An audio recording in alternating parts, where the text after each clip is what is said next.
नमस्कार, राधे राधे। तो welcome back दोस्तों। कैसे हो आप सब? आई होप आप सब बढ़िया होंगे, मस्त होंगे, एकदम बिंदास होंगे। तो आज इसके अंडरवर्ल्ड नहीं भाई, आज अमरनाथ को लेकर आई हूँ मैं। तो इस स्टोरी की प्रीवियस पार्ट में क्या हुआ था क्या नहीं, ये तो आप जाकर प्लीज़ उस पार्ट में सुनकर आइए। और एक बात भाई, मैं काफ़ी दिनों के बाद ये स्टोरी अपलोड कर रही हूँ, मतलब रिकॉर्ड कर रही हूँ। और मैं तो कुछ साइड कैरेक्टर के नाम भी शायद भूल चुकी हूँ, तो देखते हैं कितना याद है मुझे। तो स्टोरी शुरू करने से पहले मैं प्रीवियस पार्ट के लास्ट सीन के बारे में थोड़ा बता देती हूँ, हो सकता है आपको समझ में आ जाएगी। तो प्रीवियस पार्ट के लास्ट सीन में हमने जाना था कि मतलब चित्रा के फैमिली के बारे में और उसकी प्रोफेशन, मतलब वो जो क्या जब करती है। तो चित्रा जब ऑफिस से अपनी घर लौट रही थी तो अचानक उसकी स्कूटी की ब्रेक फेल हो जाती है और वो पीछे से लेके किसको ठोक देती है। और ये और कोई नहीं थी, हमारी फर्स्ट लीड मतलब अनित सिंघानिया थी।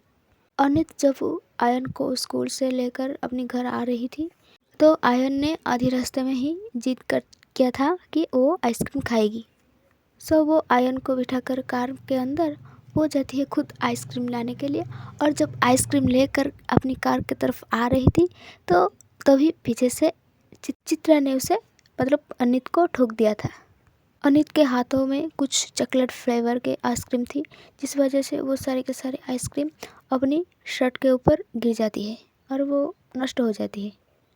ये देखकर अनित को आ जाती है गुस्सा, और इन दोनों के बीच कुछ बहस हुआ था या नहीं, प्लीज़ जाकर आप उस पार्ट में सुनकर आइए। तो तब तक चलते हैं आज की इसी एपिसोड के तरफ, जहाँ मैंने स्टोरी को ख़त्म किया था वहीं से स्टार्ट करती हूँ। तो अनित गुस्से में अपनी कार की तरफ आती है, फिर वो कार की डोर को ओपन करके वो जाके ड्राइविंग सीट पर बैठ जाती है। और वही उसके पास की सीट पर आयन बैठा हुआ था। बेचारा वो आइसक्रीम खाने के लिए वेट करके बैठा था। तो अनित आके जब वो कार में बैठती है तो वो अपनी दोनों हाथ को कार की स्टीयरिंग पर रख देती है। जब आयन अनित को कार की स्टीयरिंग पर खुद खुद का हाथ रखता हुआ दिखता है तो वो बहुत ही मासूमियत के साथ रीत के फेस की तरफ देखता है। देखो भाई, जैसे कि आयन एक छोटा बच्चा था, मतलब सिर्फ 3 साल की थी वो। तो जो छोटे बच्चे होते हैं ना, उनको ज़्यादातर एक्सप्रेशन समझ में नहीं आता। अब देखो भाई, अगर कोई बहुत ज़्यादा गुस्से में है तो हम उस वक्त क्या करते हैं? ऑब्वियसली हम समझ जाते हैं कि ये बहुत ज़्यादा गुस्से में है और इसको कुछ ना बोले तो बेहतर है, वरना किसके गुस्सा किस पर निकाल दे। यही सोचकर हम उसे कुछ नहीं कहते जब तक उसकी गुस्सा शांत ना हो जाए। पर छोटे बच्चे के कॉन्सेप्ट में ऐसा कुछ नहीं होता भाई, खास करके 2 सालों से 7 सालों बच्चे तक उसका अलग फंडा है भाई। मतलब तुम किस पर गुस्सा हो तो बच्चे लोग को फ़र्क नहीं पड़ता भाई, जब तक तुम खुद उन्हें डांट नहीं देते, मतलब इस टाइप का कुछ। पर आयन समझ जाती है कि उसकी चीफ बहुत ज़्यादा गुस्से में है, पर गुस्सा किस लिए और किस पर है ये उसे पता नहीं था। लाइक दैट, मेरा आइसक्रीम कहाँ है, तो इस टाइप का कुछ एक्सप्रेशन आयन के चेहरे पर थी। और आयन अनिस से पूछता है, चीफ मेरे आइसक्रीम कहाँ है? यार भाई, ये छोटे बच्चे की आवाज़ मुझसे नहीं होगा, पर आप लोग थोड़ा एडजस्ट कर लेंगे। आयन फिर से कहता है, तुमने मेरे लिए आइसक्रीम लेकर नहीं आया, कहाँ है मेरा आइसक्रीम? चीफ बोलो ना कुछ। इतना कहकर आयन क्या करता है ना, अनित के शर्ट को पकड़ लेता है। मतलब ऐसे होते हैं ना, अगर किसी बच्चे को उनके फेवरेट चीज़ या उनके मनपसंद की चीज़ ना मिले तो वो कैसे जिद करते हैं। मतलब आयन भी कुछ इस प्रकार की हरकत कर रहा था, आयन रीत के शर्ट को खींचते हुए। देन अनित ने उसे बहुत ही प्यार से समझाते हुए कह दिए, सॉरी आयन, मैं तुम्हें किसी और दिन आइसक्रीम खिलाऊंगी और तुम्हें बहुत सारा आइसक्रीम दिलाऊंगी, वो भी तुम्हारे सारे के सारे फेवरेट। पर आज नहीं, अब आज घर चलते हैं। पर भाई, आयन तो अनित का बेटा है और वो जिद ना करे, ऐसा हो सकता है क्या? सो आयन फिर से जिद करने लगता है कि नहीं नहीं, मुझे अभी के अभी आइसक्रीम खाना है। जैसे कि तुम लेके आओ मेरे लिए आइसक्रीम, मैं खाऊंगा। अनित को आयन के जिद्दी के बारे में पता था। वो बहुत ही जिद्दी बच्चा था। अनित उससे जैसे तैसे करके आखिरकार मना लेती है। तो फाइनली आयन मान जाती है कि देन आयन स्माइल करके कहता है पक्का। देन अनित भी कहती है हाँ पक्का। उसके बाद आयन बहुत ज़्यादा खुश हो जाती है। आयन खुश हो के आयन अपनी सीट से थोड़ा ऊपर उठता है और वो अनित के गालों पर एक प्यारा सा किस करता है। ये देखकर अनित के चेहरे पर भी एक प्यारी सी मुस्कान आ जाती है। पर यहाँ हो जाती है भाई थोड़ा सा गड़बड़। जब अनित के गालों पर करने के बाद अपनी सीट पर वापस बैठने जाएगी आयन, तो उसकी नज़र पड़ जाता है अनित के शर्ट पर, उसकी वाइट शर्ट पर। अनित ने एक वाइट शर्ट पहनी थी, उसके ऊपर एक black coat. So black coat पूरी तरह ओपन था और वाइट शर्ट पूरी तरह विजिबल हो रहा था। सो जो कि अनित के वाइट शर्ट के ऊपर आइसक्रीम लगा हुआ था।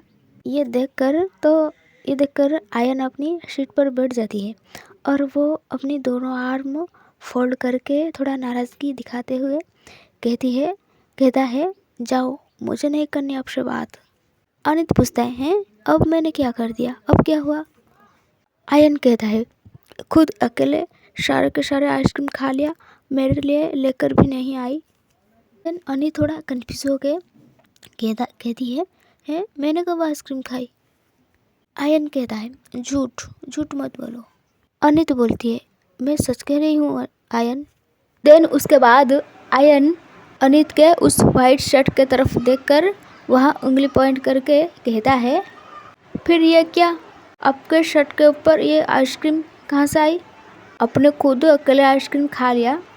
देन अनित भी अपनी सर थोड़ा झुका के अपनी शर्ट की तरफ देखती है, तो सच में वहाँ पर बहुत सारे चॉकलेट आइसक्रीम लगी हुई थी, मतलब कीचड़ जैसा दाग। ये देखकर अनित उस इंसिडेंट के बारे में सोचने लगती है, मतलब उसे वो पल याद आ जाती है। मतलब टक्कर के वक्त आइसक्रीम कैसे उसके ऊपर ही गिर गया था। एक पल के लिए चित्रा के फेस उसके सामने आ जाती है, मतलब किस तरह चित्रा ने उसे उल्टी पुल्टी जवाब दे रही थी। देन आयन फिर से अपनी उदास भरी आवाज़ में कहता है आपने मेरी सारे आइसक्रीम खा ली। आयन की बात सुनकर अनित थोड़ा अपनी होश में आती है, मतलब वो अभी चित्रा के बारे में सोच रही थी, चित्रा के बारे में नहीं, मतलब अभी थोड़ी देर पहले जो सीन हुआ था उस बारे में सोच रही थी। हालांकि चित्रा पर उसे गुस्सा भी आ रही थी। अनित कहती है नहीं, मैंने तुम्हारी आइसक्रीम नहीं खाई। आयन पूछता है आपके कपड़े पर यह आइसक्रीम कहाँ से आया? इतना कहकर आयन ने अपनी मुंह फुलाकर कार की विंडो से बाहर देखने लगता है। मतलब अनित ऐसा थी कि एक तरफ वो अपनी पूरे बिजनेस वर्ल्ड को संभाल लेती थी, लेकिन अपने 4 साल की बेटे के नाराज़गी के सामने उसकी सारे बिजनेस स्किल फेल हो जाती थी। अनित प्यार से आयन से कहती आयन, लेकिन आयन कुछ जवाब नहीं देता। आयन खिड़की के तरफ, मतलब कार के खिड़की के तरफ ही देखकर जवाब देता है मुझे नहीं करनी है आपसे बात। देन कुछ सोचते हुए अनित कहती है आयन बस एक छोटा सा एक्सीडेंट हो गया था। अनित की इस बात पर आयन अनित की तरफ टुकुर टुकुर देखते हुए उसे पूछता है क्या एक्सीडेंट, मतलब मेरे पूरा आइसक्रीम ने एक्सीडेंट खा ली? आयन की ये बात सुनकर अनित थोड़ा हंस देती है। अनित प्यार से कहती हाँ कुछ ऐसा ही समझो लो। उसके बाद आयन कुछ सोचता है, देन वो अपनी सीरियस फेस बनाकर अनित से कहता है मुझे एक्सीडेंट बिल्कुल पसंद नहीं है। अनित जवाब देती है हाँ मुझे भी। देन अनित कहती है अच्छा एक काम करते हैं, अब घर चलते हैं, उसके बाद घर जाके तुम्हारी आइसक्रीम का इंतज़ाम करते हैं, क्या कहते हो? आइसक्रीम का नाम सुनकर आयन के फेस पर स्माइल आ जाती है। वो खुश होकर कहता है हाँ ओके चलो चलते हैं। बाद अनित आयन के दोनों गालों को बहुत प्यार से खींचती है और कहती है मेरा राजा बेटा। ये कहकर अनित अपनी कार को स्टार्ट करती है, फिर कार को अपने घर की ओर बढ़ाने लगती है। इधर दूसरी तरफ चित्रा, वो अपनी टूटी फूटी ब्रेक फेल स्कूटी को लेकर अपने घर पहुंच चुकी थी। अभी तक उसकी पापा घर आया नहीं था। जैसे कि मैंने पहले बताया था कि चित्रा की पापा वहाँ के लोकल थाना की हेड कांस्टेबल है। चित्रा अपनी माँ के साथ बैठकर बात कर रही थी। चित्रा की एक अच्छी हैबिट थी, मतलब जैसे कि वो ऑफिस से जैसे कि पूरे दिन क्या क्या हुआ क्या नहीं, ये सारे बात चित्रा अपनी माँ को बताती है हमेशा, सिर्फ आज ही नहीं।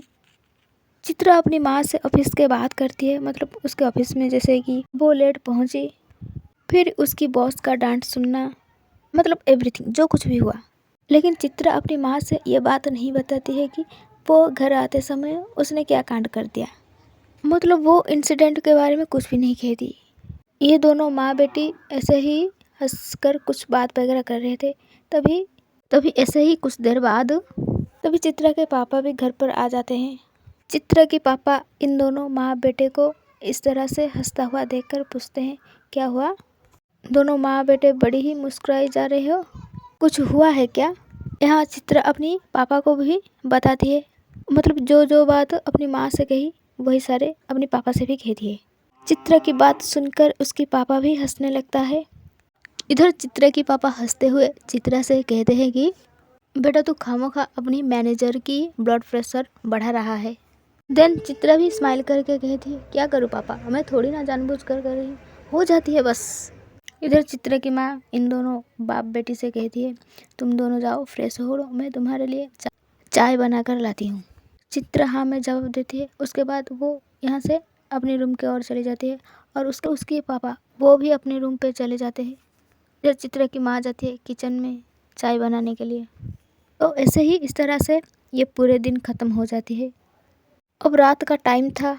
इधर अनित के घर पर अनित और उसकी पापा और उसकी माँ डाइनिंग टेबल पर बैठे हुए थे, मतलब खाना खा रहे थे।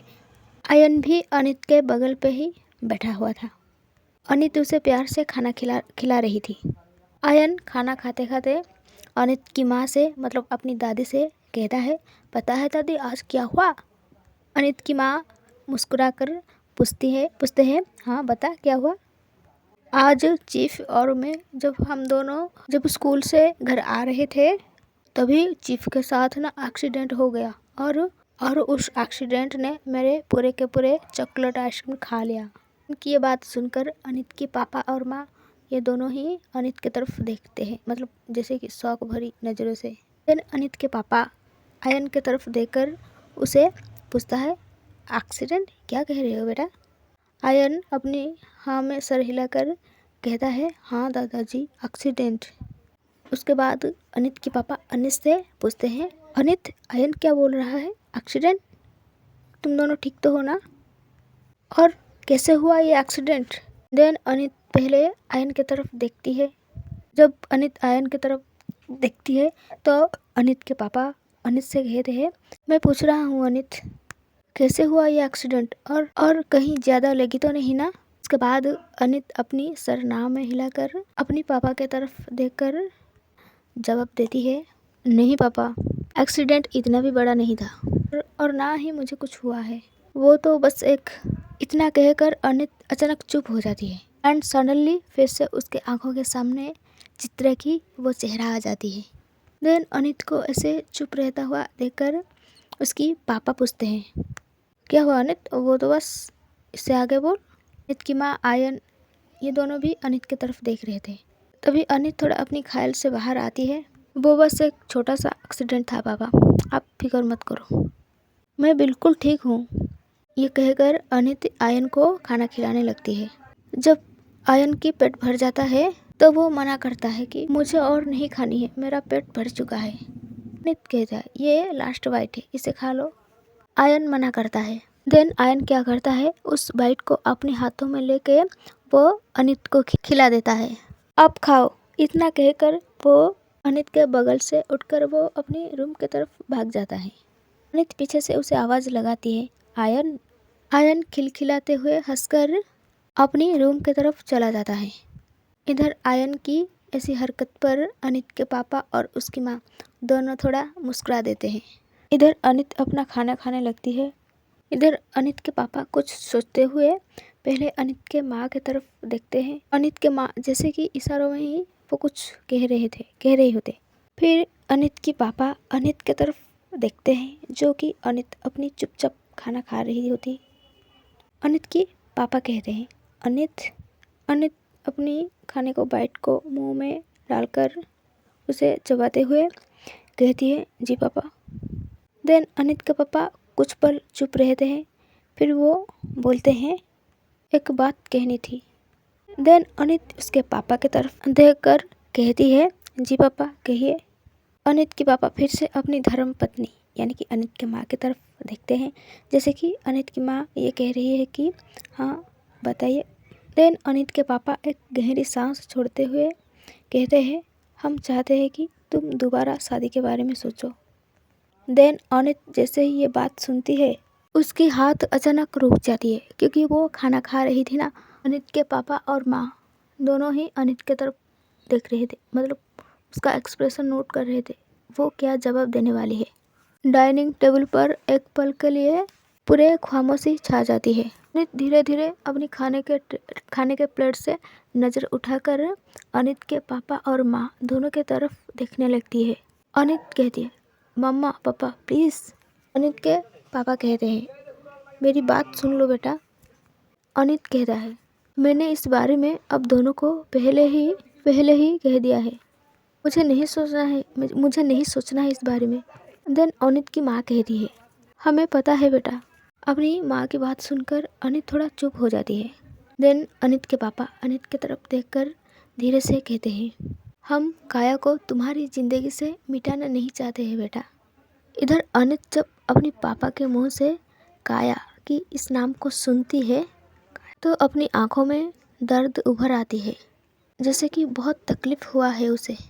देन अनित के पापा फिर से कहते हैं, ना ही हम तुम्हें यह कह रहे हैं कि तुम उसे भूल जाओ। देन अनित अपने पापा और मामा दोनों की तरफ देखकर अपनी दर्द भरी आवाज़ में धीरे से कहती है, फिर ये शादी की बात क्यों। अनित के पापा खाने के प्लेट से अपने हाथ हटाते हुए कहते हैं, क्योंकि तुम्हारी ज़िंदगी काया के जाने के दिन से ख़त्म नहीं हुई थी। अनित फिर से साइलेंस हो जाती है। देन उसके पापा फिर से बोलते हैं, तुम्हारी ज़िंदगी आयन के साथ आगे बढ़ी है, हम बस चाहते हैं कि तुम आयन के साथ साथ अपने लिए भी जीना सीखो। अनित कुछ पल यूं खामोशी रहने के बाद अपनी दर्द भरी आवाज़ में धीरे से कहती है, मैं खुश हूँ पापा। अनित की इस बात पर उसके पापा थोड़ा मुस्कुरा कर कहते हैं, खुश हो मतलब जैसे कि क्वेश्चन मार्क, या सिर्फ ही खुश दिखाने की कोशिश करती रहती हो। देन अनित कुछ नहीं कहती अपने पापा की इस बात पर। इधर अनित की माँ भी कहते हैं, बेटा हम तुम्हें किसके साथ बांधना नहीं चाहते, हम बस चाहते हैं कि अगर कभी कोई तुम्हारी ज़िंदगी में आए, तुम उसे डर के मारे दूर मत कर देना। अनित अपनी माँ की बात सुनकर उसकी आंखों में थोड़ा नमी उतर आती है। देन अनित एक लंबी सांस छोड़ते हुए कहती है, माँ मैं काया की जगह किसी और को नहीं दे सकती। अनित की ये बात पर उसके पापा बोल पड़ते हैं, किसको उसकी जगह देनी भी नहीं है। अनित के पापा अनित के तरफ देखते हुए बोलते हैं, दिल में जगह बांटी नहीं जाती, अनित कभी कभी ज़िंदगी खुद एक नई जगह बना देती है। देन इधर अनित थोड़ा मतलब जैसे कि फ्रस्ट्रेशन मूड जैसा उसका बन चुका था, तो वो डाइनिंग टेबल से उठकर, पापा प्लीज़ मुझे इस बारे में बात नहीं करनी है, इतना कहकर वो अपनी रूम की तरफ चली जाती है। इधर अनित के पापा और उसके माँ मतलब दोनों ही एक दूसरे को देखने लगते हैं, जैसे कि अनित के दर्द उनसे दिखा नहीं जा रही है, और उन दोनों के आखिर कोशिश भी नाकाम हो गया, मतलब जैसे ही दोनों मायूस हो जाते हैं। इधर अनित आती है अपनी रूम के अंदर, और वो सीधा जाके बालकनी के साइड खड़ी हो जाती है, और वो यूं ऐसे ही आसमान पर सितारों को देखती रहती है। ठंडी ठंडी हवा उसके चेहरे को छू रही थी, और उसके जो छोटे छोटे बाल हल्की हवा में वो उड़ रहा था। अचानक कुछ पास्ट की फ्लैशबैक उसके आंखों के सामने आ जाती है, जैसे कि वो पल कुछ ज़्यादा ही दर्द भरी था, और वही पल याद करके उसकी आंखों से आंसू बाहर आ जाती है। अनित यूं ही कुछ देर वही बालकनी पर खड़ी होकर ऊपर आसमान के ओर देखती रहती है। फिर वो वहाँ से अपनी रूम से निकलकर आयन के रूम की तरफ जाती है। तो भाई आज का स्टोरी बस इतना ही, मिलते हैं नेक्स्ट पार्ट में।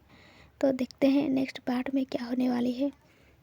तो अनित फिर से किसको अपनी दिल में जगह देगी और ये काया, इसका क्या सीन है, जानेंगे नेक्स्ट पार्ट में।